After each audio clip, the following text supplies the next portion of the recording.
الله من قرأ الفاتحة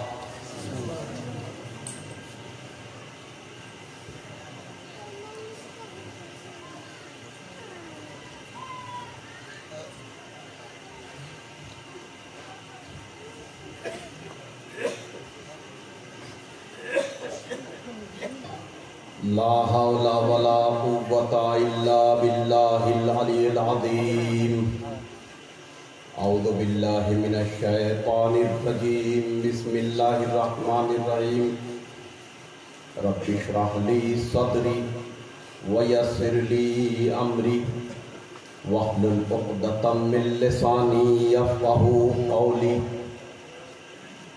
الحمد لله الذي هدانا لهذا وما كنا لنهتدي لولا أن هدانا الله لقد جاءت رسل ربنا بالحق الصلاة والسلام والتحية والإكرام على مولانا أبي القاسم محمد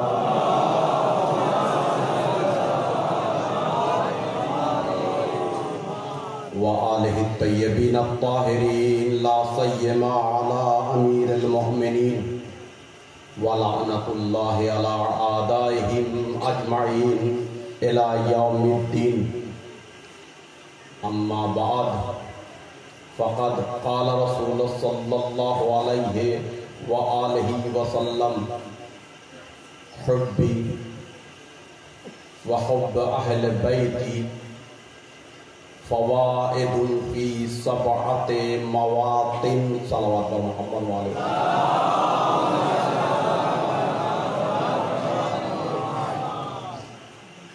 हज़रत इमाम हुसैन अलैहिस्सलाम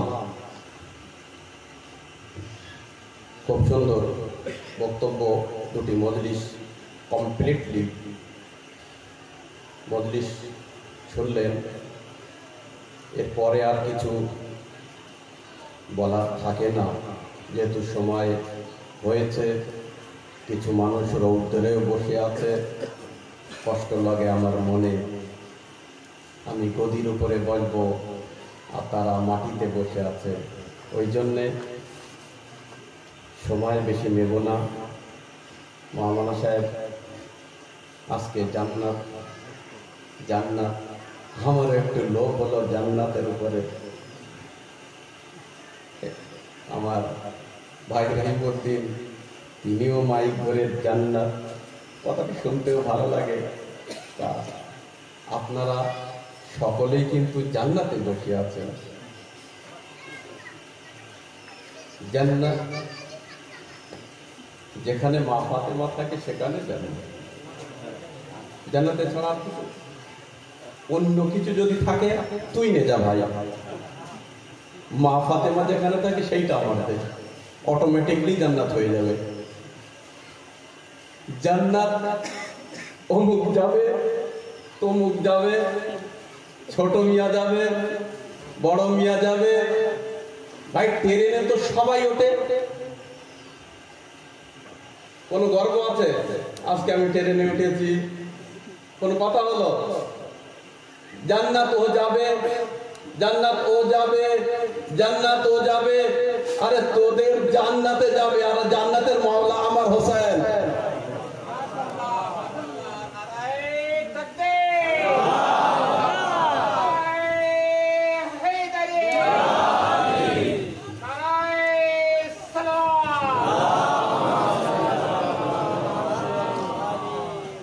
হযরতে রাসূল আকরামের বাণী পাঠ করলাম হুব্বি তিনি বলছেন আমার মহব্বত ওয়া হুব্বু আহলে বাইতি এবং আমার পবিত্র আহলে বাইতের মহব্বত ফাওয়াইদুন লাভ হবে ফি সাবআতি মাওয়াতিন সাতটি জায়গায় ইনদাল মাউত মৃত্যুর সময় আত্মা বার হবে না হোসাইনের মহব্বত যদি থাকে মৃত্যুর সময় বেদনা কষ্ট দর্দ বুঝতেও পারবে না আর আমরা তো চাই হোসেন হ্যাঁ, আমাদের তো ইতিহাস আছে, পায়ে বড় বড় তীর ফুটে গেলে আমরা না আল্লাহর জিকিরের সময় বার হয়, না আল্লাহর হোসাইনের জিকিরের সময় বার হয়, আমরা বুঝতেও পারি না। ইন্দাল কাবর কখন কাজে লাগবে? মহব্বতে আহলে বাইত কবরে গিয়ে যখন সবার দাদার কথা মনে উঠবে, যখন কবর পেশাই করবে, তখন কোন হুজুর কাজে লাগবে না।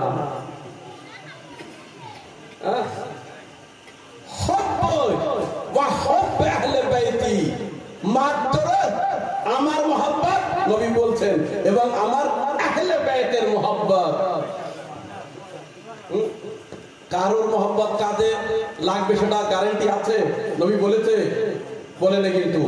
আর এই প্রসিদ্ধ হাদিস জালালউদ্দিন সিউতি রাহমাতুল্লাহ আলাইহ আমার সুন্নি ভাইদের সবথেকে নিজের যুগের বড় রাইটার এবং মুআররিখ, এবং তার সঙ্গে সঙ্গে মুহাদ্দিস, মানে হাদিসের বিষয় ওনার যুগের বড় কেউ স্পেশালিস্ট ছিল না।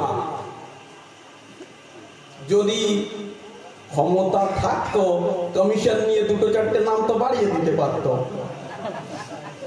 আর আমি সম্পর্ক গ্রামে, আর সবাই তো আমার নিজের দেশের লোক। হ্যাঁ, নাকি উর্দুতে পড়বো বেশি বাবা করবে?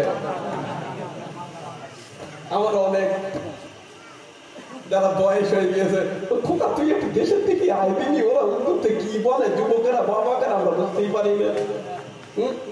তা যাই হোক, এখন তো যুবকেরা বুঝতে পারছে, বিরুদ্ধেরা বুঝতে পারছে, কিন্তু আমি নকি ভাই, আমরা বাঙালিরা মজলিস পড়লে কেউ বাবা করে না, ওরা মনে করে উত্তরতে মজলিস পড়লে বাবা করতে হয়। হ্যাঁ, যাই হোক, আমাদের ভাবা লাগবে না, আপনাদের দোয়া যথেষ্ট। নবী কি বলছেন? হব্বি মহব্বত আহলে বাইত, আমার মহব্বত এবং আমার আহলে বাইতের মহব্বত 7টি জায়গায় কাজ লাগবে। আর এই 7টি জায়গায় কারোর খুঁজে পাবা না, কারোর খুঁজে পাবা না। ইন্দাল মত, মৃত্যুর সময়, ইন্দাল কাবর, ভয়ঙ্কর জায়গা। কিন্তু বড় বড় বিল্ডিং আমরা তৈরি করি, সুন্দর সুন্দর টাইলস দেই, কবরের বিষয় কেউ চিন্তা করে একবার কোন টাইলস দেব, কবরে কি নিয়ে যাব?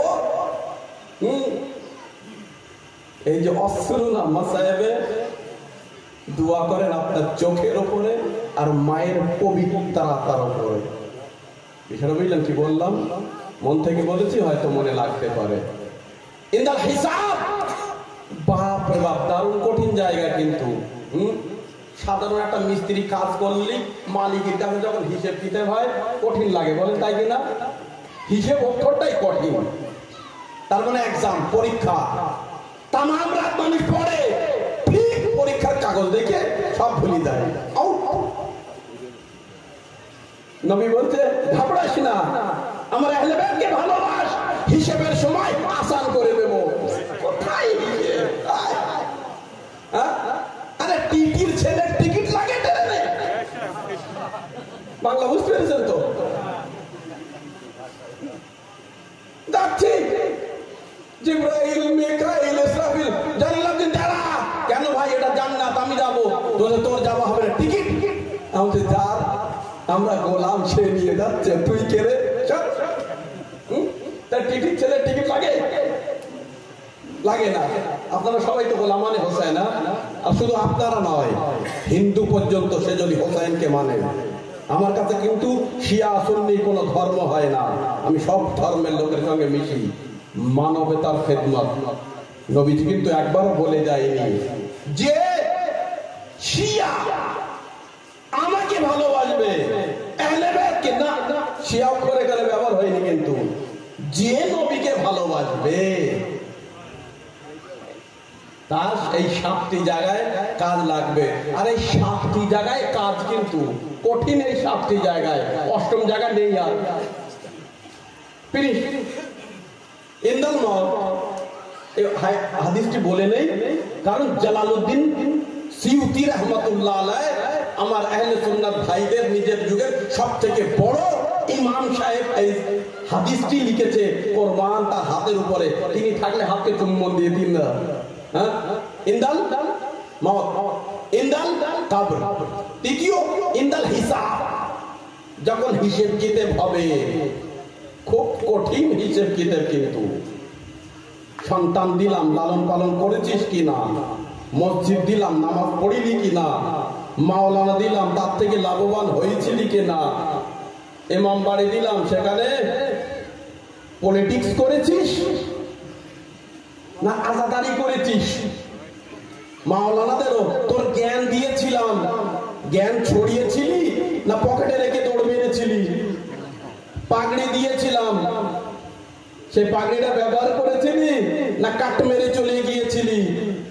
আওলাদের নবী হোসেনের বংশধর ছিলি, শুধু বলেছি আমি হোসেনের বংশধর, না সেই বংশের মতো কাজও করেছিলি। যত জনগণ আলম দিয়েছিলাম, পতাকা দিয়েছিলাম, তার সম্মান দিয়েছিলি। প্রত্যেকটি জিনিসের হিসেব হবে, কিন্তু খুব কঠিন। আল্লাহ বাঁচান। ইমাম যায়নুল আবেদিন আলাইহিস সালাতু ওয়াস সালাম কাবার ঘরের কাছে কাঁদছেন এমন রূপে যে এক ব্যক্তি মনে করে যুবক সন্তান মারা গেছে এক্ষুনি। বলছি কি ব্যক্তিটি কি, তো তুই জানিস না? বলছে না। বলছে ফরজন্দে নবী, নবীর পুত্র, নবীর পুত্র এইভাবে কাঁদে, নবীর সন্তান, তাকে এইভাবে কাঁদতে হয়? আরে সে তো বেহেশতি, আমি নবীর ছেলে। আরে বাপরে বাপ, বলা ভীষণ সহজ, টিকিট লাগে না তো কথা বলতে, পয়সা লাগে না, লাগে পয়সা লাগতে, কিন্তু তারপরে সামলাতে খুব কষ্ট হয়। বলে নবীর সন্তান ইমাম যায়নুল আবেদিন, এনার আবার কিসের সমস্যা? নামাজ, রোজা, হজ, যাকাত, হোম, কোনো গুনাহ নেই, মাসুম, নিষ্পাপ, তাও কাঁদছে কেন? আল্লাহু আকবার। ইমাম যায়নুল আবেদিন কি জন্য কেঁদেছিল আমার বলুন তো দেখি? হে খোদা, ইন্দাল হিসাব, ইন্দাল কবর, ইন্দাল মওত। ইমাম যায়নুল আবেদিন যদি কাঁদে, আমরা কোথায়? চিন্তা করে দেখবেন। ইন্দাল মিজান, পঞ্চম মিজান, তার ভিতরে একটি জিনিস, যখন আপনাদের আমল মাপা হবে, বিষয়টা বুঝলেন কি বলেছি? এর দাড়ি পাল্লা কিন্তু এই রামচন্দ্রপুরের হাটের দাড়ি পাল্লা না, যে তলায় চুমুক দিয়ে দিলাম। এই আল্লাহর দাড়ি পাল্লা খুব কঠিন। অন্য দিন প্রত্যেকটি অক্ষরে একটা করে মজলিস শোনাবো যদি মনে থাকে। আর কমপ্লিটলি কিছু যদি না বলতে পারে, কালকে উত্তর পাড়ায় শুনবেন, আর তারপরে 13 তারিখ 18 বনি আছে ওই দক্ষিণ পাড়ায় ইনশাআল্লাহ। ইন্দা সিরাত, কুলে সিরাতে কাজে লাগবে হোসেনের মহব্বত। নবী বলেছেন, আমি বলি না, আমার বাপও বলিনি। কে বলেছে? আছে বিশ্বাস, নবী বর্ণনা করছেন। পুস্তকটির নামও বলে দিলাম, পৃষ্ঠাটি মনে রাখিনি আমি। নবী বর্ণনা করেছেন, হুব্বি ওয়া হুব্বুল আহলে বাইত ফাওয়াইদুন ফি সাফাতি মাওয়াতিন। নবীর কথা গ্যারান্টি কিনা বলুন? নবী বলছে কোন সিরাতে কাজে লাগবে? তলোয়ারের থেকে ধার, চুলের থেকে বেশি বারিক। বিষয়টা বুঝলে? আজকালকার যুবকেরা যারা এইসব মোবাইল ঘাটে, তারা বুঝতে পারতে হয় কি করে। লেজারি, তার মানে লেজারি, লেজারি পুল পার হতে হবে। এ পাক পরওয়ারদিগার, এর যে সেফটি, সেটা কি? মোহাব্বত আহলে বাইত, আহলে বাইতকে ভালোবাসা। 7টি জায়গায় কাজে লাগবে, অন্যদিন বিস্তারিত বলবো। মনে রাখবেন, সব দুনিয়ায় কিন্তু ভেজাল হয়ে গেছে, তাই না? আপনারা তো কাশি আমার থেকে বেশি ভালো বোঝেন। সব জিনিসই ফলটা, মলটা, অমুক তমুক, মাছের ভিতরে পর্যন্ত ভেজাল। ভেজাল তাই কিনা? ডালি ভেজাল, চিনি ভেজাল, গুড়ি ভেজাল, আমে ভেজাল, জামে ভেজাল, সব ভেজাল কিনা? হ্যাঁ ওরে ভাই, এখন তো মৌলবীরাও ভেজাল। আমি আমার কথা বলি, অন্য লোকের কথা বললেই তো পারবে। আর এই দুটো মৌলবী সব আমার বন্ধু, অসুবিধা নেই, এরা ভেজাল না। কোথায় বলতে বুঝতে পেরেছেন তো? সব জিনিসই ভেজাল। বোঝা অনেক কষ্ট আছে, কারণ শেষ ইমামের এই যুগ। বড় বড় মুমিন সামনে আসবে, ভেজাল কিন্তু আপনাকে খুঁজে বার করতে হবে। আর এখন থেকে নয়, এই ঘুম নবীর যুগ থেকে, নইলে কোরআন বলতো না যে এমন নবী মুনাফিক থেকে হুঁশিয়ার থেকো। মুনাফিকরা যখন নবীর সামনে আসতো, কালু, কোরআনের আয়াত সূরা বাকারা, কালু, তারা বলতো আমান্না, এ নবী তোমার উপরে ঈমান এনেছি। আর যখন বন্ধুদের কাছে, শয়তানদের কাছে চলে যেত, বলতে আমি কি ঈমান এনেছি, রহস্য করতে গিয়েছিলাম। এখনো আছে কিন্তু এদিকে কথা ওদিকে, ওদিকে কথা ওদিকে, ওদিকে শয়তান কিন্তু এরা মুনাফিক কিন্তু সব জায়গায় থাকে। এর থেকে হুঁশিয়ার থাকবেন। এদিকে কথা ওদিক, ওদিকে কথা ওদিক। যদি এই কাজ আপনি আমি করে থাকি তাহলে বাদ দিতে হবে। কালু পালা, কোরআনের বাণী। মুসলমানরা ধরে বলতো, এই তুই রাত্রি ওদিকে থাকিস, দিন মানে এদিকে, তুই কি ঈমান আনিস নি? কোরআনের অক্ষর বলছে, কোরআন কি বলছে? তারা বলতো এদিকে আছি আমরা, বিস্তারিত বলবো ইনশাআল্লাহ, ঠিক তো? কালু বলা বলতে আমরা ভীষণ ঈমান এনেছি, হ্যাঁ হ্যাঁ আমরা নবীর সঙ্গে আছি। তারপরে বলছে আমি তো ঠাট্টা করতে গিয়েছিলাম মুমিনদের, নবীদের সঙ্গে ঠাট্টা। আল্লাহ বলছে তবে আল্লাহ ইয়াস্তাহজাউ বিহি, আল্লাহ এমন করে ঠাট্টা করেছে সারা বংশই ঠাট্টায় পরিণত হয়ে গেছে। চিন্তা করে দেখবেন একবার কি বলছি, মনে রাখবেন। আল্লাহ আল্লাহ খুব সুন্দর ঠাট্টা করতে জানে। ও যদি একটু ঠাট্টা করে, ভালো করে বলুন তো, আল্লাহ ঠাট্টা করে? দেখুন, আপনি আর আমি সমান সমান হলে বিনা স্পিডে মজলি পড়ছি, তাই আপনারা ঘুমিয়ে পড়ছেন না? আমি পরিবেশটা তৈরি করছি, দেখছি কতটা শুনতে পারবেন। নইলে আমার 1.5 ঘন্টা বলেছি, আমি বলেছি 45 মিনিটের মধ্যে যাবো না। আপনাদের একটু ট্রাই করছে, রকিবার মশলাগুলো খুব টাইট ছিল তো, হজম করিয়ে নিচ্ছি, তারপরে ইনশাল্লাহ বলি হিসাবে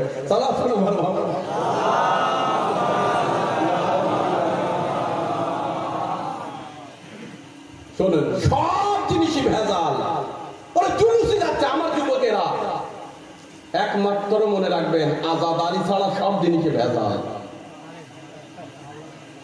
আজাদারি বাদে সব জিনিসই ভেজাল। তাই শত্রুরা চাচ্ছে। মালাল কি বলেন, হ্যাঁ যাও হজের কাউন্টারে, বুঝতে পারবা, হজের টিকিট কাটো, বুঝতে পারবা 1 লাখ টাকার টিকিট 5 লাখ টাকা দিচ্ছে, ভেজাল না? হ্যাঁ, আল্লাহু আকবার। হাজিদের বলছে মিনুতে এই খেতে দেবো, ওই খেতে দেবো, ওখান গিয়ে কাট মেরিয়ে বিরিয়ানি কাট করিয়ে তাদের দিচ্ছে চাল ভাতা খেতে। সব জায়গায় ভেজাল, বলুন তাই কিনা? আরে সব জায়গায় ভেজাল। এমনকি জুম্মার দিনে জুম্মার নামাজ বুধবারে পড়ায় ভেজাল। আর কত বলবো ভাই, একটা জিনিস ভেজাল নেই, সেটা দুনিয়ায় ছিল বিষ। তাও দোকানে গিয়ে বললাম সঠিক বিষ আছে, বলে না মাওলানা, সেও ভেজাল। আর ইঁদুর টিঁদুর মরে না, হ্যাঁ, ইঁদুরের বিষ দিলে ইঁদুরে মরে না, ভেজাল। শুধু একটা জায়গায় আমি কোথায় পাবো সঠিক ভেজাল? সঠিক বিষ তো পেতে, সব ভেজাল নিয়ে গেলে বাড়িতে বকবে, ইঁদুর মরেই না। ক্যাবসাকের আমি গিয়েছি, বলছে মালা নেবেন না। ঠিক আছে, বাইরের জন্য ঠিক আছে। ক্যাবসাকের কেউ আছে, কেউ হয়তো চা দেবে না। সালাম করুন কাশি ভাই, আছে তো? সব জিনিস ভেজাল, বলছে বিষও ভেজাল। কিন্তু একটা জায়গায় পাবেন মাওলানা সাহেব, বলতে কোথায়? মানুষের অন্তর। এর ভিতরে যে বিষ আছে না, 1 নম্বর বিষ। আল্লাহর কসম, এই বিষগুলো কম করে, এই বিষকে বার করে মোহাম্মতে হোসেন ঢোকান। দেখবেন 24 পরগনায় পূব পশ্চিম উত্তর দক্ষিণ কিচ্ছু থাকবে না। ইমাম খোমেনি বলেছিলেন, লা শারকিয়া ওয়ালা গারবিয়া জমহুরিয়া ইসলামিয়া, অর্থাৎ না পূব চিনি, না পশ্চিম, না উত্তর চিনি, না দক্ষিণ। আমরা হোসাইনি, হোসেন আমাদের। সালাত আলা মুহাম্মদ ওয়া আলা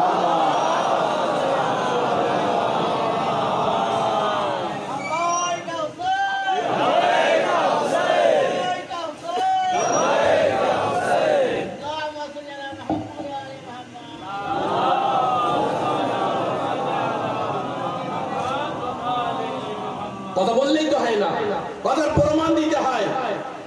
বলছে বিষটা আপনার কাছ থেকে নিয়ে গেলাম, সে বিষটা 4টে ইঁদুর মারলো। অন্য দোকান থেকে নিয়ে গেলাম, 1.5খানা ইঁদুর মরলো। হ্যাঁ, 1.5খানা ইঁদুর মারে, দেখেছেন? তার মানে একটা মরলো আর একটা করলো। তারপরে দোকানে গেলাম, একটাই মরলো। তারপরে একটা দোকানে গেলাম, ইঁদুর খেয়ে বাবাজি বললো সালাম আলাইকুম, খোদা হাফেজ। সব জিনিসই ভেজাল, কিন্তু আজাদারিতে কোনো ভেজাল নেই।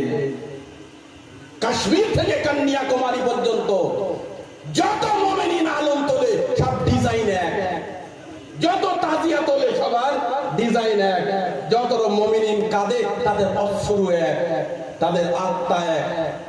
হোসাইনের আজাদারিতে কোনো ভেজাল নেই। এই নেয়ামতকে আপনাদের, আমি হয়তো ঠাট্টার মাঝখানে এই জন্য বললাম, কিছু মানুষ দেখলাম ক্লান্ত, ঘুম ঘুম ভাব, তাই আপনাদের জাগিয়ে নিলাম। মজলিস এবার 10 মিনিট থেকে শুরু করছি। শুনুন, আজাদারি একমাত্র এমন পাওয়ার, এমন শক্তি, এমন নির্ভেজাল আধ্যাত্মিক ইবাদত, ওই জন্য এটা কেড়ে নিতে চায় আপনাদের হাতে।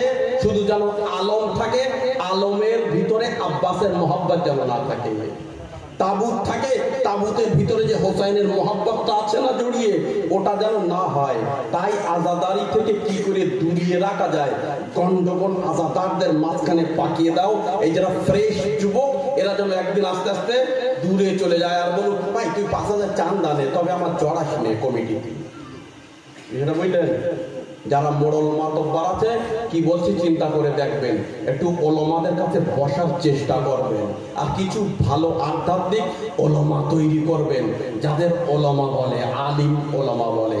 হ্যাঁ, এই কমের ঘুম লেগে যাবার আগে কেরাসিন দিয়ে স্প্রে করে নেবেন। আর সেই কেরাসিন পাওয়া যায় হব্বে হোসাইন, ইমাম হোসাইনের মোহাব্বত, যার গন্ধ শুনে শয়তান আসে না, শয়তান দূরে চলে যায়। শয়তান আর মুমিনের চিহ্ন, আজকে বলে যায়, হয়তো এটা বলতাম না, শয়তান আর মুমিনের চিহ্ন। শুনুন, শয়তান কিন্তু জন্মের থেকে শয়তান ছিল না, ছিল একটু আগে তো মজলিস শুনে সবার জ্ঞান হয়েছে মাশাআল্লাহ। হ্যাঁ, শয়তান কিন্তু শয়তান ছিল না।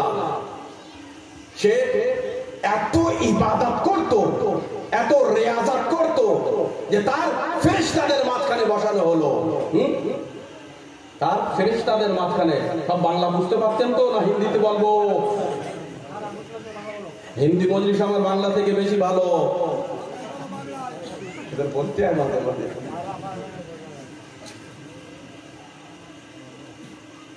ইবলিস গোড়ার থেকে শয়তান ছিল না, মনে করবে।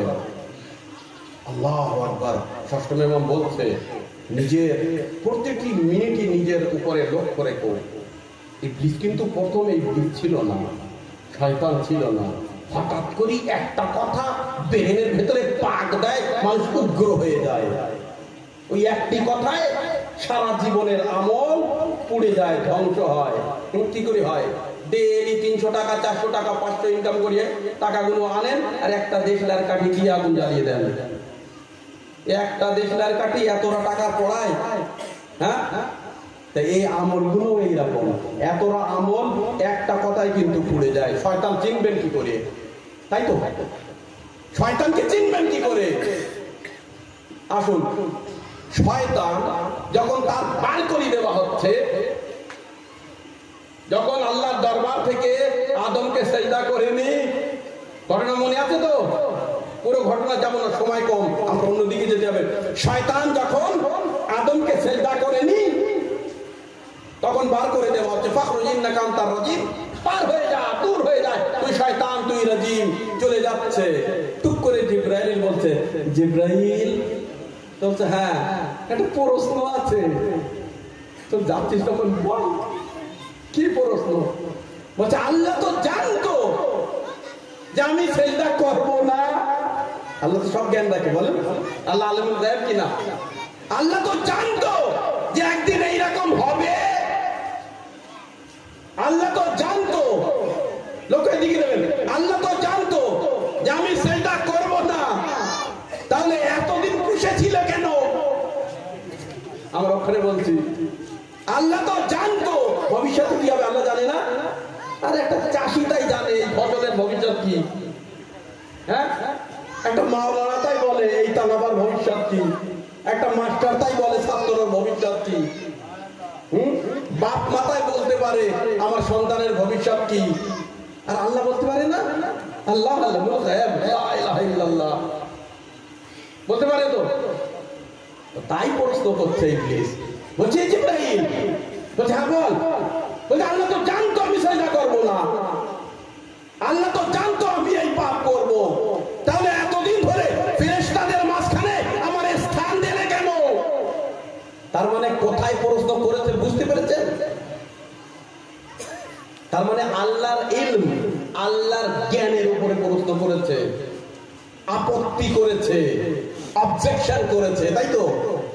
তাহলে যদি কেউ, মনে রাখবেন এই অক্ষর আপনাদের দিয়ে গেলাম, যদি কেউ জ্ঞানের উপরে আধ্যাত্মিক আল্লাহর জ্ঞান, আল্লাহর নবীর জ্ঞান, আল্লাহর নবীর ইমামের জ্ঞান, আল্লাহর নবীর আজাদাতের জ্ঞান, জ্ঞানের উপরে আপত্তি করে, তাহলে মনে রাখবেন সে শয়তান। কালকে ইবলিস করেছিল, আর 39 দিন খায়বারের ময়দানে কিছু লোক যারা নবীর সঙ্গে এসেছিল তারা বলল, আরে নবী তো জানে খায়বারের দরজা আমরা উপড়াতে পারবো না, তাহলে 39 দিন নবীর সঙ্গে আমাদের আল্লাহ কেন? আমি বুঝলাম কালকে আপত্তিকারক শয়তান আর আজকের আপত্তিকারক মুনাফিক। সালাম মুহাম্মদ।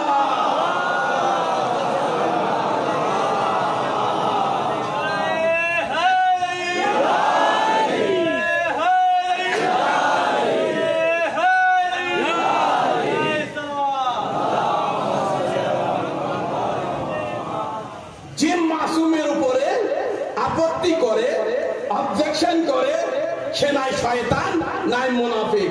বিষয়টা বুঝলেন? কাল বলেছিল আল্লাহ তো জানে আমি সেটা করবো না, ও তো ভবিষ্যতে সবকিছু জানে, দেখে, তাহলে আমার ফেরেশতাদের মাঝখানে রেখেছিল কেন? টুক করে বলে নেবো, খায়বারের ময়দানে বহু বড় বড় লোক বলেছিল, উনি তো জানেন নবী খায়বারের দরজা আমরা নাড়াতেও পারবো না, তা আসাদের ভিতরে আমাদের রেখেছিল কেন? তোমাদের রেখেছিল এই জন্যে যেন মুখোশটা সরিয়ে মুনাফিকদের আমরা চিনতে পারি। নইলে আমরাও জানতাম আলী ছাড়া কেউ খায়বারকে জয় করতে করতে ওরে আমরা তো দূরের কথা। তখনকার যুগের কাম্বারের কাছে সালমান জিজ্ঞাসা করছে, এ কাম্বার তুমি মদিনায় কেন? পুরো মুসলমান টোটালি ফ্যামিলি সহ খায়বারে। বলছে সালমান, খায়বার তোমাদের মোবারক হোক, কোন লাভ নেই, আমি মদিনায় খেজুর খাই, মদিনায় থাকি আর নামাজ পড়ি। বলছে কেন কাম্বার? সবাই গেছে, নবী গেছে, সাহাবী গেছে, হাতি গেছে, পাতি গেছে, সবাই গেছে, জয় করে আসবো। তো যে বিজয়টা জয় করার লোক হায়দারে কাররা সে এখানে। আমি তো আলীর গোলাম, বলছে আমি তো আলীর গোলাম, আমার মাওলা এখানে খায়বার জয় হবে কি করে? আল্লাহু আকবার। কাম্বারও জানতো। শুনুন একটি ঘটনা, ক্ষুদ্র ঘটনা, হয়তো খুব ভালো লাগবে যুবকদের। জনাবে জিবরাইলে আমিন আলাইহিস সালাতু ওয়াস সালামকে একবার কুদরতে ইলাহি জিজ্ঞাসা করছে, আর এই হাদিসটি হযরতে ইবনে আব্বাস থেকে বর্ণিত। কিন্তু বলছে জিবরাইল সবথেকে ওয়েট আর কষ্টদায়ক জিনিস কি ছিল দুনিয়ায় এতদিন?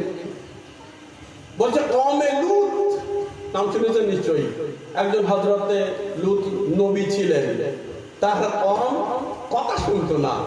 আজকালকার যুবকরা যেরকম আমাদের কথা শোনে না, কথা শুনতো না, জি একদম কথা শোনে না, বাপমার কথা শোনে না, মাওলানা কথা শোনে না, মজলিসে এসেও চেষ্টা করবো কখন নামবে মেম্বার থেকে আর ওই মোবাইল নিয়ে খেলবো।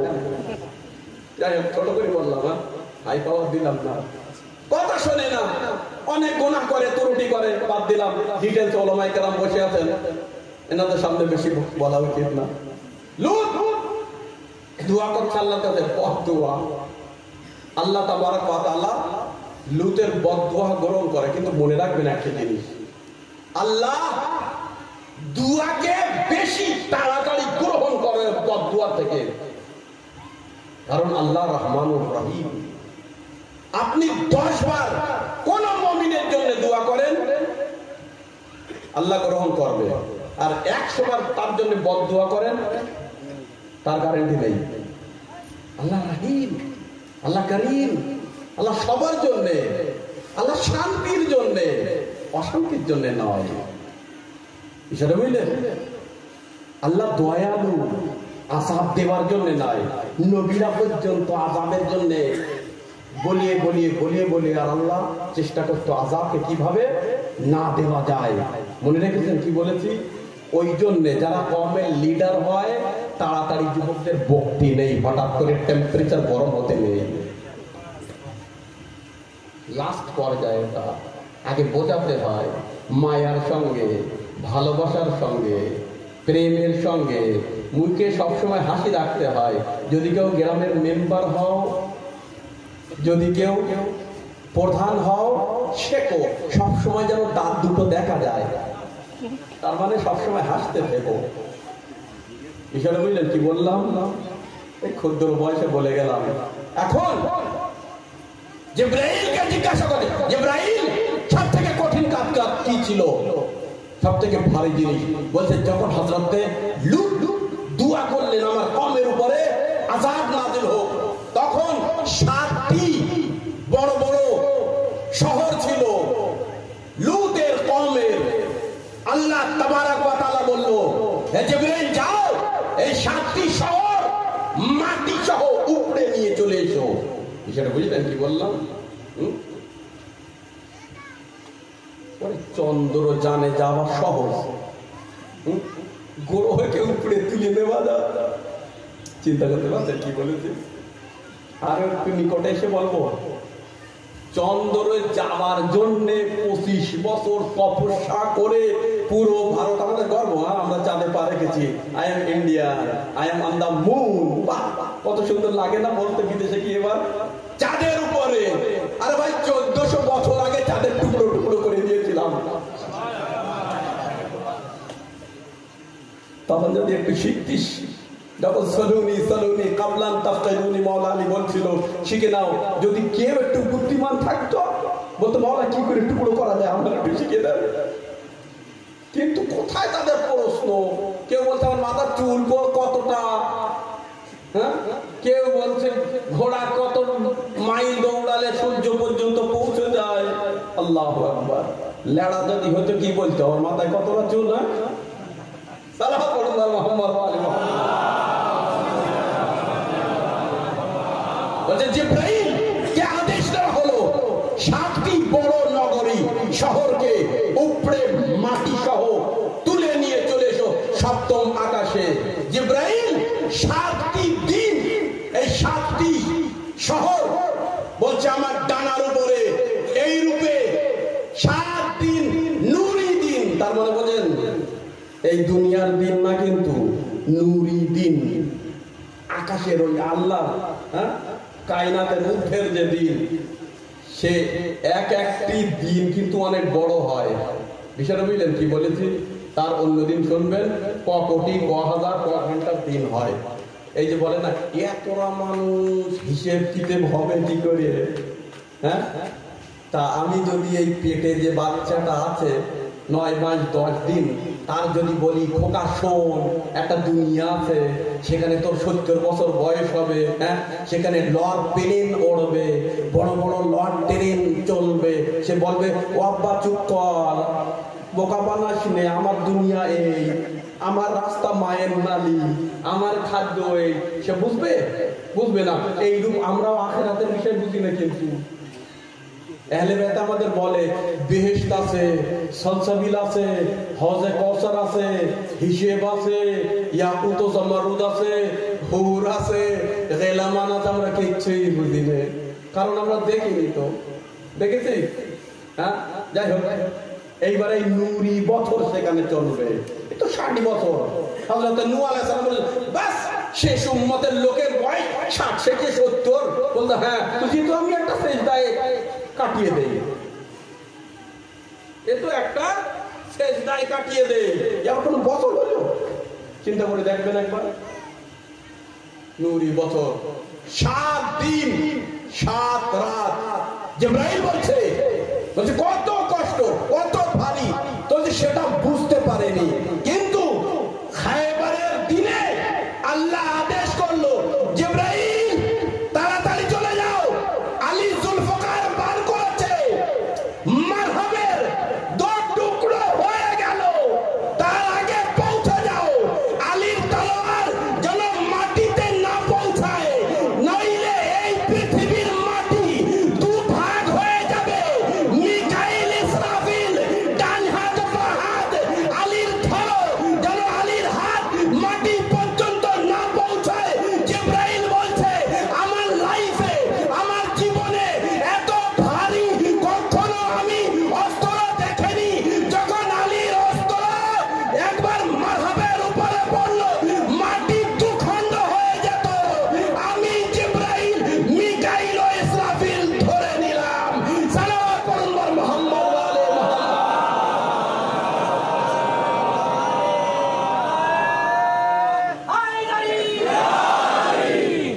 আমি জিবরাইল যখন মারহাব ইহুদি ছিল, মারহাব ইবনে হারিস ইহুদি 2 খণ্ড হয়ে পড়ে গেল, মাটিতে যেন আলীর জুলফকার না যায়।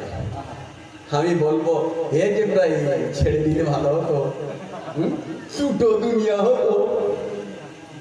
বলুন তাই কিনা? বিনা পাসপোর্টে চলে যেতাম আমরা, এটা দেখে আসতাম ও দুনিয়াটা কেমন। কি করলি? কিন্তু এই জানতো জিবরাইল, খোদা জানতো এই তলোয়ার কার তলোয়ার, লা ফাতা ইল্লা আলী, লা সাইফা ইল্লা জুলফকার। 39 দিন ধরে যারা আসহাবদের ভিতরে হঠাৎ করে একজন বলল, নবী জানতেন মারহাবকে আলী ছাড়া 2 টুকরো করতে পারবে না। মারহাব জানেন ভীষণ লম্বা চওড়া ছিল, সহজ কথা না, ছোটখাটো ব্যক্তির পেশাব বার হয়ে যেত। মারহাবের যখন ও হাঁটতো মাটি যেন কাঁপতো। অনেক লোকে তো বলিছিল আজকে ঠিক হয়েছে, আলী গিয়েছে, আলীর হাত থেকে এবার বেঁচে যাওয়ার আমরা, তারা আলীর হাত থেকে বেঁচে যাওয়ার জন্য। আরে ভাই আলীর হাত থেকে যে দূরে যায় তার রাস্তা কোথায়? সালাত পড়ুন মুহাম্মদ। আর পড়বো সময় আছে নাকি ডাইরেক্ট মসাইবের দিকে? আলীর তলোয়ার, জিবরাইল বলছে জীবনে এত ভারী আমি অনুভব করি। মুজিজার ডানা যদি না থাকতো, নূরের ডানা যদি না থাকতো, আমার জিবরাইলের 2 ফালি হয়ে যেত, 2 ফালি হয়ে যেত। যদি মুজিজার ডানা না হতো, নূরের ডানা না হতো, চিন্তা করে দেখবেন আলী আলাইহিস সালাতু ওয়াস সালাম যখন তলোয়ার পার করে ভিতরে আর ঢোকায় না।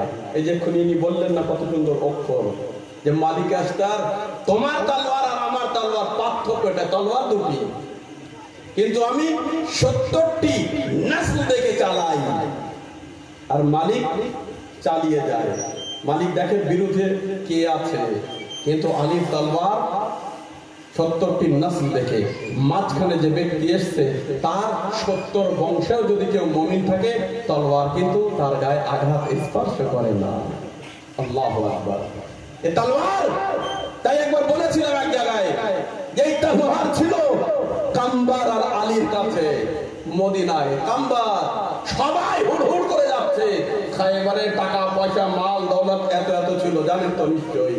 খায়বার যখন জয় হলো, তখন খায়বারের ভিতর থেকে সোনার বড় বড় এরকম পাতি, কি বলে আমরা বলি সোনার বিস্কুট, এর ভিতরে তো যাই না, যাই ভাই সোনা আমাদের কাছে কম, তাই বিস্কুট, আর ওদের কাছে সোনার তক্তা ছিল।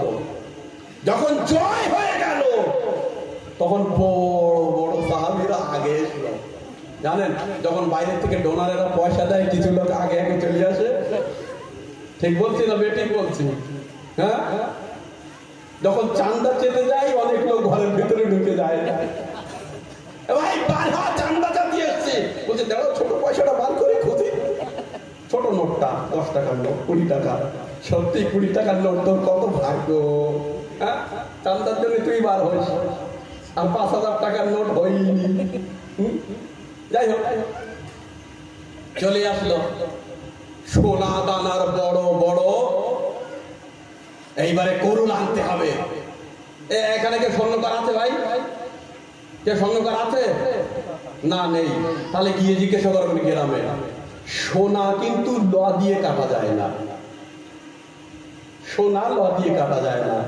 লর থেকে ভারী হয় সোনা বেশি। কি বলেছি বুঝতে পেরেছেন তো?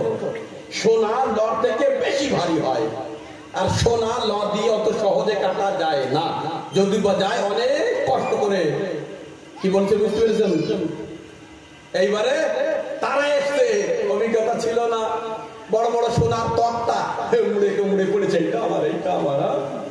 অন্যরা বলছে ওটা তো, তাই টাকা তাদের তো সব লুবি ফুবি সব এসেছিল। খাঁটি বান্দারা সব নামাজ পড়ছে, আর অখাঁটি বান্দারা সব সোনা বড় বড় তক্তা, এটা আমার, এটা আমার। হ্যাঁ, কুরুল নাই, কুরুল নিয়ে হেইও করে কাটাকাটি শুরু করেছে। কুরুল দিয়ে সোনার তক্তা কাটে, স্বর্ণকাররা জানে সোনার তক্তা কাটে না, ছিটকে তার গায়ে আসে।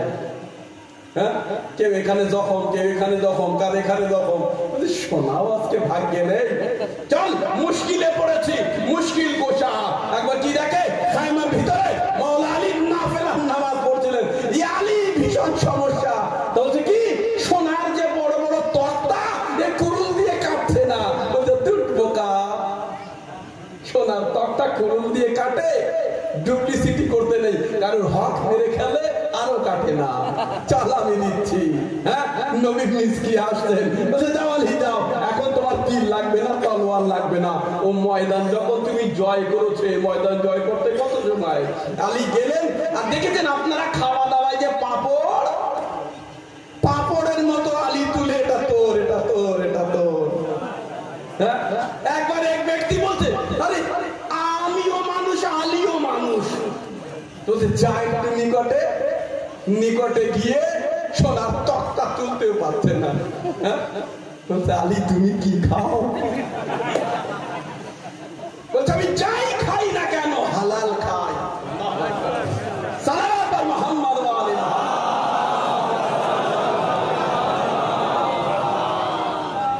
আমি হালাল খাই। মনে রাখবেন, খায়বারের যুদ্ধ শেষ হলো, কিছু মানুষের বিশ্বাস হয়নি, তারা বড় বড় আবা নিয়ে গেছিল। এই যে আবা হয় না, এই আরব ইন্ডিয়ার কিন্তু আমাদের তো মাওলানাদের খুব পাতলা, কারণ আমরা মুনাফিকাত করি না, বাইরেও যা সামনেও তাই, সব যেন দেখা যায়। ফাটা জামা কাপড় না দামি জামা কাপড়। আর আরবের লোক সোনা আনতে গিয়েছিল, দামি দামি মোটা মোটা আবা সোনা ভর্তি করে। যখন এসলো মদিনায়, আল্লাহু আকবার, কি দেখলো? হোসাইনের বাবা কোনো কিছু নেইনি। বলছে মাওলা আপনার জন্যই তো আমরা এত সোনা দানা পেয়েছি খায়বার থেকে ইহুদিদের, তা আপনি নেননি কেন? বলছে ও আমার ফিরজা, যে আমার বাসায় দাসী, তার ঠো করে পড়ে থাকে, সোনা দেয় না। বিশ্বাস হয়নি। কিছুদিন পরে ইবনে আব্বাস থেকে বর্ণিত, বিহারুল আনওয়ারে এই ঘটনাটি পড়বেন, লেখা আছে যে ইবনে আব্বাসের কাছে এসে হিম্মত হয়নি। ইবনে আব্বাসের কাছে ইবনে আব্বাস, আলী যে ঘটনাটি বলেছিল সত্যি, আমরা একটু দেখতে চাই। দেখতে চাও সোনা দানা? ইবনে আব্বাস আরো বাড়িয়ে চাড়িয়ে বলেছে। অনেকে হয় না, মাওলানার কাছে গিয়ে বল 2 মিনিট মজলিস পড়তে, সে কে বলে 200 মিনিট। তো এইরকম মাওলা বলছে হ্যাঁ এরা দেখতে চায় জান্নাত আর জাহান্নাম। বলছে আচ্ছা, মাওলা আলী আলাইহিস সালাম কি একটা, আমি আমার ভাষায় বলছি, হ্যাঁ, কি একটা মেজাজে ছিলেন, কি ভালো মুডে ছিলেন। বলছে ছাটাই করে কিছু লোক চলে গেল। একদম পাহাড়ের ওদিকে যাবার পরে মাওলা মুখটি ঘুরিয়ে নিলেন। কোরআনের পরে একবার আল্লাহর কাছে দোয়া করলেন, আল্লাহর অনুমতি চাইলেন। আলীর হাতের ইশারা হলো, একবার বেহেশতের দরজা খুলে গেল, হাউজে কাউসার দেখে নিল। তারপরে আলী ইশারা করলেন, জাহান্নামের দরজাও খুলে গেল। মনে রাখবেন একটি কথা, এই বেহেশত, বেহেশত মানে স্বর্গ, তাই তো? সব দেখে আছেন তো? আর জাহান্নাম মানে নরক। এর দরজা কিন্তু কখনো বন্ধ হবে না, হয় যদি এক জায়গায় হবে। কখন? মিস্টেক মানুষ যখন যাবে। তার মানে আবার বলি, ধরুন মাসিয়ার বল ফিল্ডে ওখানে খেলা হচ্ছে, ঠিক তো? ফিল্ডে খেলা হচ্ছে, একটা নাইজেরিয়ান টিম আমার দলে, সে যদি আপনার হয়ে খেলে, খেলতে দেবেন? আমি তো দেবো না। হ্যাঁ, ভালো করে চিন্তা করে দেখেন, অনেক লোক জাহান্নামে যাবে, তাই তো? নইলে মাওলানা সাহেব তো বলেছেন জাহান্নাম কি জন্য। অনেক লোক যাবে, আর অনেক লোক যেতে যাবে না, গ্রামবাসীরা ধরে বেঁধে জাহান্নামে ঢুকিয়ে দেবে। আমি যাচ্ছি, তুই যাবি না কেন? কি বললাম বুঝতে পেরেছেন? ও বেটা যাচ্ছে নামাজ পড়তে, চল মোড়ের দিকে, আমি যাচ্ছি জাহান্নামে, তুই যাবি না কেন? অনেক হিংসা আছে। যাই হোক, আল্লাহ তাবারাক ওয়া তাআলা যে মুনাফিক হবে, কারণ ওই যে দোজখ তার দরজা খুলে রাখবে নরক, কারণ ওরা কিভাবে পড়ছে, কি তাদের কষ্ট হচ্ছে, এই বেহেশতবাসীরা যেন দেখে, শেখে। আর এরা যে কত সুখে আছে, ওরাও যেন দেখে।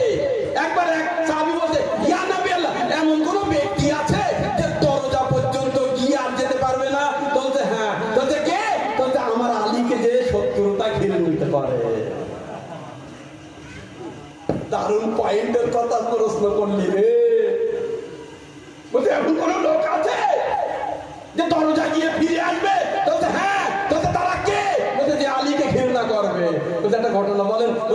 রোজ হাসরের ময়দানে হিসাব কিতাব হওয়ার পরে যখন ওই দুনিয়ায় অনেক লোক মনে করবে যে আমার এবারে স্থান বেহেশতের দিকে, কিন্তু যেই বেহেশতের গোড়ায় যাবে দরজা অটোমেটিক বন্ধ হয়ে যাবে।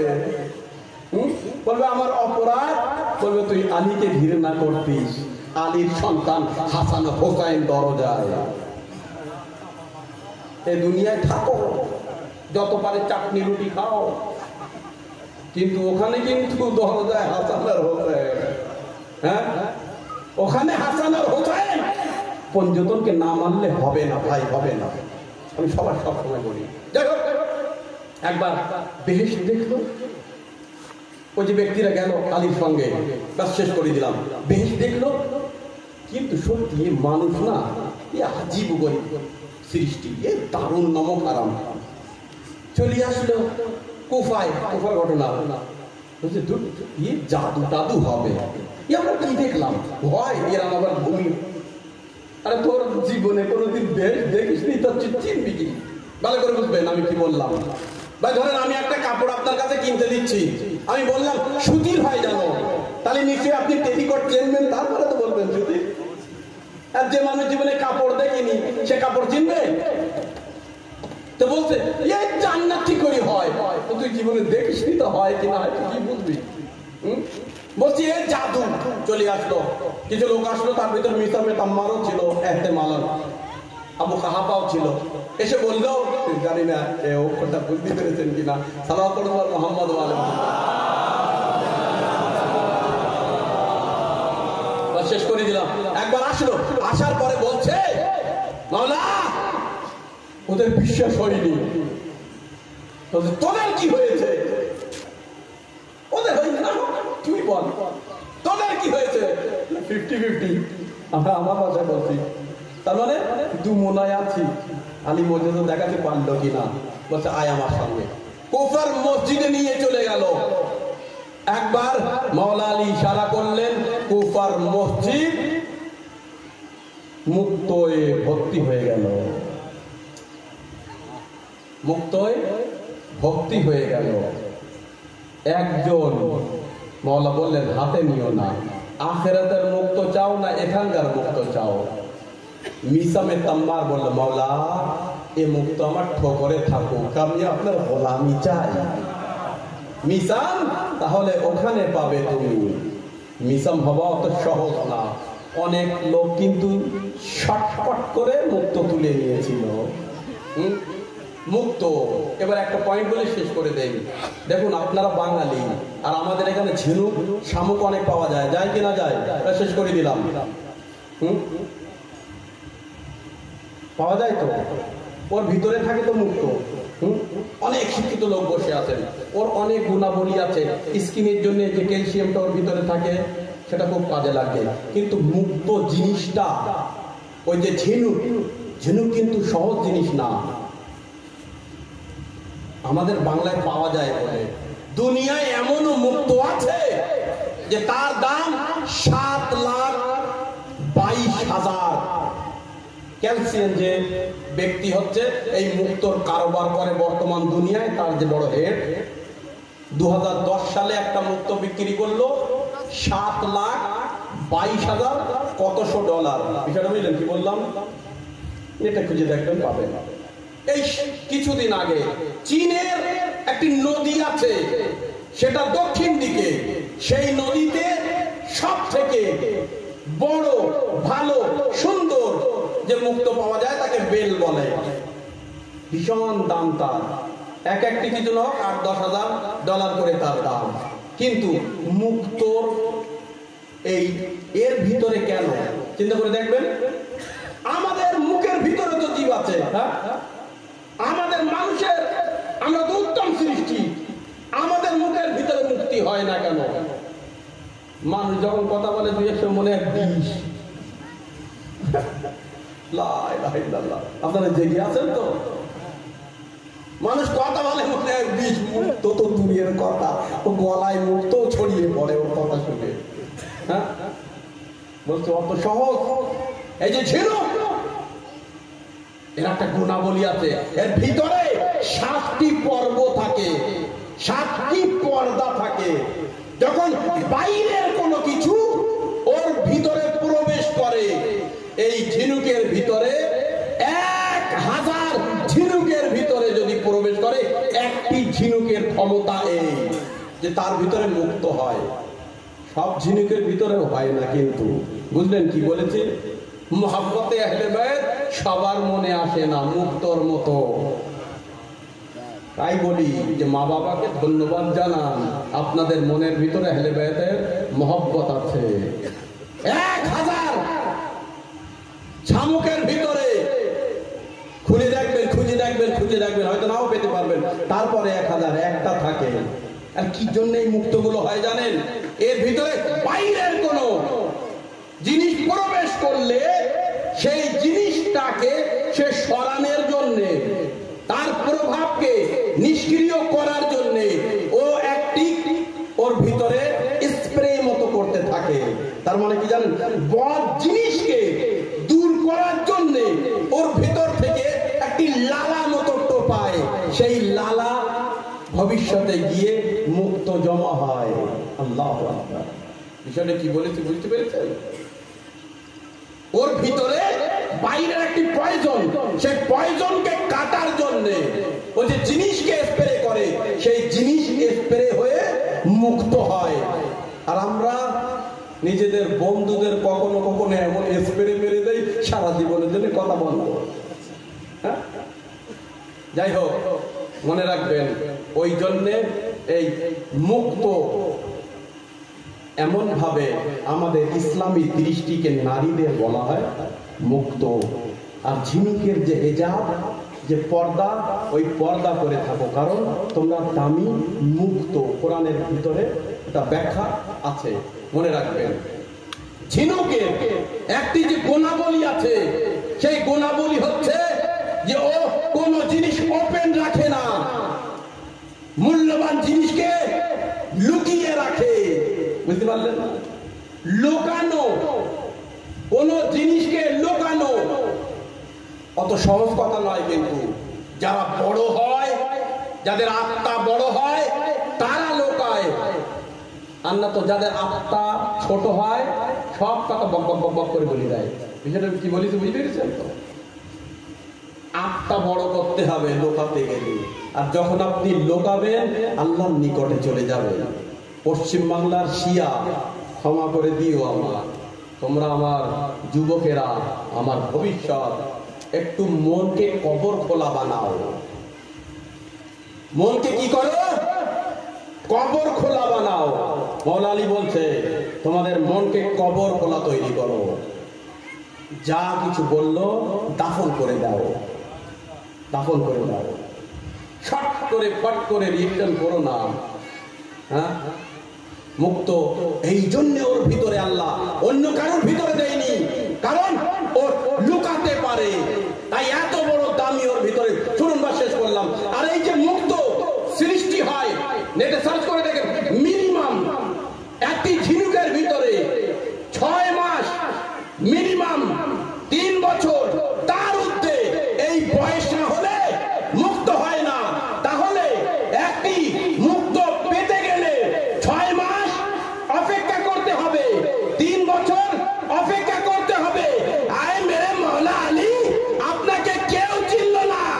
আলী কুফার মসজিদে গেলেন আর সাহাবীকে ইশারা করলেন, 3 বছর যাকে হতে লাগে সেই মুক্ত আলীর পায়ের তলায় পড়ে আছে, আলী তুলে নিচ্ছে। সালাওয়াত পড়ুন বার মুহাম্মদ ওয়া আলি মুহাম্মদ। তার মানে এই পৃথিবীতে যে জিনিসকে হতে মিনিমাম 3 বছর লাগে, আমার আলীর একটা ইশারা যথেষ্ট। ইশারা বুঝলেন? কায়নাতের মওলা আলী ইবনে আবি তালিবের ফাজাইল শেষ হয় না, কিন্তু সময় হয়ে গেছে। আমি হয়তো অনেক সময়ও নিয়েছি, কালকেও মজলিস আছে, যুবকেরা রৌদ্রে বসে আছে। আজাদারও ইমাম হুসাইন আলাইহিস সালাতু ওয়াস সালামের মজলিসে আপনারা এসেছেন, অনেক কাজ, অনেক কষ্ট করে দূরের থেকে, কেউ ক্লান্ত, কেউ অসুস্থ। এর যে আজ মা ফাতেমা ছাড়া কেউ দিতে পারে না। আর আল্লাহ কাউকে না করুক যেন কেউ পঙ্গু না হয় জীবিত থাকা অবস্থায়। যারা পঙ্গু হয়েছে, এই হাত তুলে মাতাম করা, তাদের কাছে জিজ্ঞাসা করে দেখবেন বুঝি কত ব্যথা লাগে। আজাদারও যাদের জীবিত অবস্থায় সন্তান দুনিয়া থেকে চলে গেছে, তাদের কাছে জিজ্ঞাসা করেন অন্য শিশুরা যখন হোসেন হোসেন করে তাদের মনে কত আঘাত লাগে। অনেক লোকের ভিতরে আছে, তার অসুস্থ, কেউ ভেলুড়ে যায়, কেউ এদিকে যায়। অনেক লোক বলেছে মেম্বারে গিয়ে দোয়া করেন, কারণ যখন আজাদাররা কাঁদে, মা ফাতেমা আসেন, তখন দোয়া গ্রহণ হয়। যারা অসুস্থ আছে তাদের কাছে গিয়ে জিজ্ঞাসা করেন যে 2 হাত দিয়ে মাতাম করা, এ কি বড় নেয়ামত আমাদের দিয়েছে। জানি না আগামী বছর পর্যন্ত এই মজলিস আমরা বেঁচে থাকবো কিনা, তাই আমি সর্বদা বলি যে প্রত্যেক মজলিসকে শেষ মজলিস মনে করে কেঁদো। ফাজাইলে যদিও না আসতে পারো ভাইয়েরা, এ আমার যুবকেরা, মাসায়েবে কেঁদো। কারণ এই অশ্রু নয়, এটা ফাতেমা রোমালে গিয়ে হোসাইনের জখমি গায়ে মলম হয়ে ফাতেমা তো জহরা লাগায়। বেটা আলী আসগার, এসো, তোমার গলায় তীরের আঘাতে সম্পূর্ণ গ্রামে মুমিনিনরা জমা হয়েছে, মুমিনারা এসেছে কাঁদতে। আল্লাহু আকবার। আজাদারও ইমাম হোসেন আলাইহিস সালামের যখন শেষ মুহূর্তে শহীদ করা হচ্ছিল, হোসেন ইবনে আলী গায়ে তীর, কোন জায়গা খালি নেই। ভালো করে চিন্তা করে দেখবেন। 10 ক্ষুদ্র মাসায় পড়ে আপনাদের হযরতে ফাতেমার আঁচল ছেড়ে দিব। মাওলানা বলেছিলেন, কোন যে ভাগ্যবান ব্যক্তি হবে যার জুতোর উপরে সৈয়দ সাজ্জাদ বসে আমাদের দিকে তাকাচ্ছে। এই আজাদারও আমার দাদি আসবে, তোমরা অশ্রু রেডি করো। আর যার সৌভাগ্য নেই কাঁদতে, অন্তরকে কাঁদাবেন, কারণ অন্তরের ভিতরে হোসাইনের মহব্বত যেন উজ্জ্বল হয়ে যায়, কবরে কাজে লাগে, ইন্দাল মত, মৃত্যুর সময় কাজে লাগে। এ মাওলা হোসেন, আমরা গরিব, আমরা বাঙালি, আমাদের কিছুই নেই। যদি কিছু থাকে হোসেন আর আহলে বাইতের মোহাব্বত, হ্যাঁ মাম্মা তালা হুব আহলে বাইত মাতা শহীদা, যে আহলে বাইতের মোহাব্বতের উপরে মারা গিয়েছে সে শহীদ মারা গিয়েছে। এক পাক পরবর্তীকার আমরা যেন আহলে বাইতের মোহাব্বতে মারা যাই। অনেক গুনাহগার, অনেক গুনাহগার, অনেক গুনাহগার, আমাদের মতো হয়তো গুনাহগার কেউ নেই। এ পাক পরবর্তীকার আমরা স্বয়ং স্বীকার করছি, কিন্তু হ্যাঁ আমাদের হাতে ফাতেমার আঁচল আছে, এটা আমরা জানি। হ্যাঁ হযরতে ইমাম হোসেন আলাইহিস সালাম ইমাম হোসেন আলাইহিস সালামের নূরের মাথা কাটার জন্য একবার দৃশ্যটা দেখলো, কি করে কাটি। ভালো করে চিন্তা করে দেখবেন, বড় কঠোর মানুষ হলেও যখন কোন মানুষের উপরে কোন মানুষ অত্যাচার করে, তার ছোট ছোট বাচ্চারা যদি সামনে এসে দোহাই দেয় না, মাথায় পড়া লাগে না দাদা। একবার খঞ্জার নিয়ে আসলো। আমাদের এখানে ইসলামী শরিয়াতে আছে, হযরত মুহাম্মদ সাহেব বলেছেন, নবীজি বর্ণনা করেছেন, যদি কোনো পশুকে জবাই করো, তার জবা করার আগে সেই চাকু সেই পশুকে দেখানো মাকরুহ। আর হোসেন এই অবস্থায় খায়মা থেকে একটি মেয়ে দৌড়ে চলে যাচ্ছে। শিমরু দেখে বাবা বাবা বলে একলি লাডলি আসছে, শিমরু বারবার অস্ত্র দেখাচ্ছে, কারবালার মাটি নিয়ে মাথায়, ও আমার মজলুম বাবা, আমি শিমরুকে কখনো ক্ষমা করব না বাবা, দোহাই চাচ্ছে। আল্লাহু আকবার। ওদিকে হোসেনের বোন জাইনাব 70 কদম আগে টিল্লায় জাইনাবিয়ে দাঁড়িয়ে চিৎকার করছে, এ উমরের সাহাব, ফাতেমার সন্তান, নবীর দৌহিত্র, আরে কোরআনের নাতিক, আলীর সন্তান, আরে জিবরাইল যার ঝুলা ঝুলা হে, আরে শিমর কোন খঞ্জর নিয়ে আসছে, ওমরের সাথ তোর হলো কি? আল্লাহু আকবার। সানিয়া জাহরার কথা কেউ শুনছে না। শিমর একবার আসলো, খঞ্জরটি একবার তার ধার কম করিয়ে, যাতে হোসেনের জ্বালার যন্ত্রণা বেশি দেয়। জাযাকুমুল্লাহ, জাযাকুমুল্লাহ। আপনাদের কণ্ঠ মনে ধরে গেছে। এই যে যুগ না, এই যে দিনগুলো, আপনারা জানেন না কত শান্তিতে বসে আছেন। এই দিনগুলো আহলে বাইতে হারাম এত সহজে বসে থাকতো না। কারোর হাত বাঁধা ছিল, কারোর গলা বাঁধা ছিল, কারোর তৃষ্ণা ছিল, কেউ বুকে বাঁধা ছিল। আল্লাহু আকবার। হে পাক পরওয়ারদিগার, আমরা এটাই দোয়া করতে পারি, আজকে সোমপুরি গ্রামে আগামী বছর 40-এ যেন নজব থেকে কারবালা পর্যন্ত আমরা পায়ে হেঁটে যেতে পারে। আর হোসেনের বোন জাইনাবকে বলতে পারে, এ বিবি, কালকে আমরা ছিলাম না, আজকে কারবালা পর্যন্ত আমরা এসেছি। আল্লাহু আকবার। জাযাকুমুল্লাহ। শিমর একবার খঞ্জরকে পাথরের উপরে মারার পরে শিমর হোসেনের বলা যায় না, সেসব অক্ষর ব্যবহার করা যায় না, অপবিত্র নাপাক গুনাহগার পা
যাবে